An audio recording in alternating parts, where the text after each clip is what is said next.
morning, folks. My name is Curtis Chandler, President at PFL. We hope that everyone had a great weekend, and we hope that you are enjoying our early morning briefing. We are live 7 a.m. Eastern every Monday. If you are viewing this podcast through our reports and are up at 7 a.m. Eastern on Mondays, please turn in live next week instead. Please like us and follow us on LinkedIn and pass on the good word. We'd certainly appreciate it, and you could win a PFL Railcar. Our weekly quote this week is from Marcus Aurelius. Marcus was a Roman Empire from 161 AD to 180 AD and was a philosopher. He was the last of the 5 good emperors. Marcus once said, "You have power over your mind, not outside events. Realize this and you will find strength." It goes without saying, we really like this one, folks, and at the end of the day, there is very little we can control. We can't control other people, our children, the government, railroads in particular. The list goes on, but what we can control is our mind and our sanity. So good luck out there and all the best. The number of Americans applying for unemployment benefits tumbled last week to 576,000, a post-COVID-19 low, and a sign that layoffs are easing and the economy recovers from the pandemic recession. For the week ending March 27, 16.9 million people were continuing to collect jobless benefits, down from 18.2 million the previous week. The Dow closed higher on Friday of last week, up 164.68 points and up 400.07 points week over week. The S&P closed higher on Friday of last week, up 15.05 points and up 56.67 points week over week. The Nasdaq also closed higher on Friday, up 13.58 points and up 152.15 points week over week. In overnight trading, Dow futures traded lower and are expected to open up this morning 75 points. WTI crude oil declined 33 cents to settle at $62.23 a barrel on Friday of last week, up $3.91 a barrel week over week. Although oil prices traded down slightly on Friday, they closed up week over week as financial markets hit new records, and we had some positive economic data from the U.S. reporting agencies. U.S. retail sales surged in March, up 9.8%, much better than expected. This can be attributed in part to the vaccine rollout, blue states finally opening up and joining the party, and stimulus payments. Data shows the economy is now rebounding across many sectors. U.S. commercial crude inventories decreased by 5.9 million barrels week over week. U.S. crude oil inventories are 1% above the 5-year average for this time of year. Total motor gasoline inventories increased by 300,000 barrels week over week and are 2% below the 5-year average for this time of year. Distillate fuel inventories increased by 2.5 million barrels week over week and are 4% above the 5-year average for this time of year. Propane and propylene inventories increased by 1 million barrels week over week and are 16% below the 5-year average for this time of year.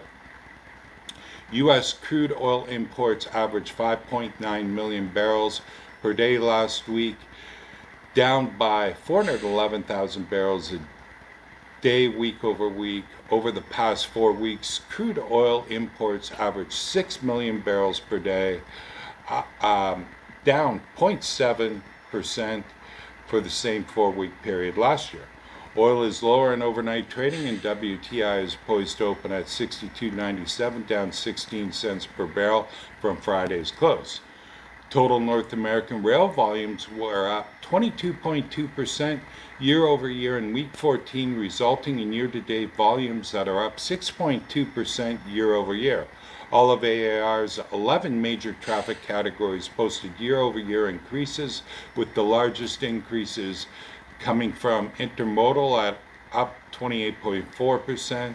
Motor vehicles and parts up 468%, and coal was up 15%. North American rig count is up by 5 rigs week over week. The U.S. was up by 7 rigs week over week. The U.S. currently has 439 active rigs. Canada's rig count was down by 2 rigs week over week, but up by 26 rigs year over year. And Canada's overall rig count is 56 active rigs. Year over year, we are collectively down 64 rigs. A few things that we are keeping an eye on.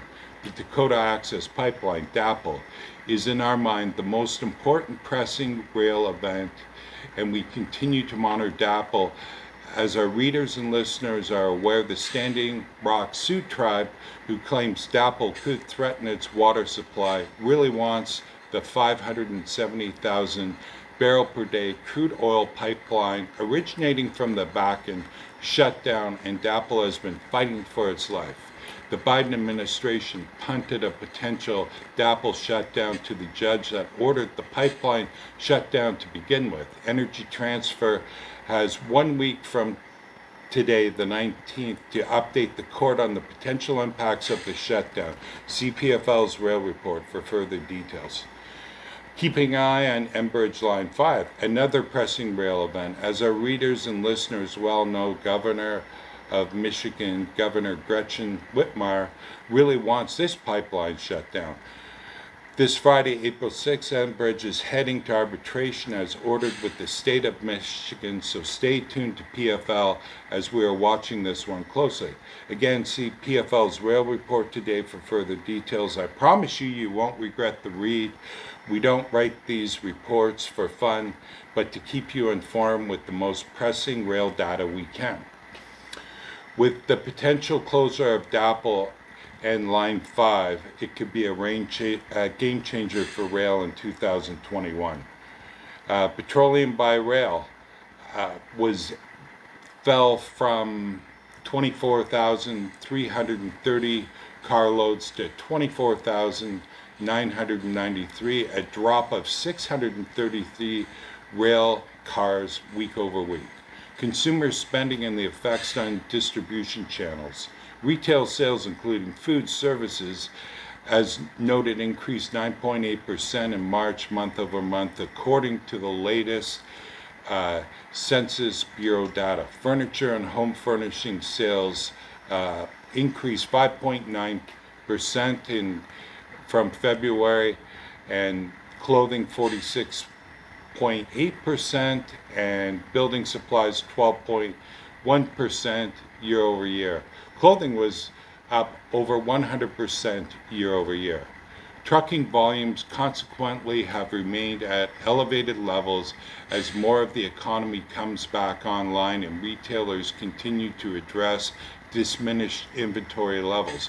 Bottom line, volumes are way up, and so are costs. See PFL's rail report for details as how this will affect you.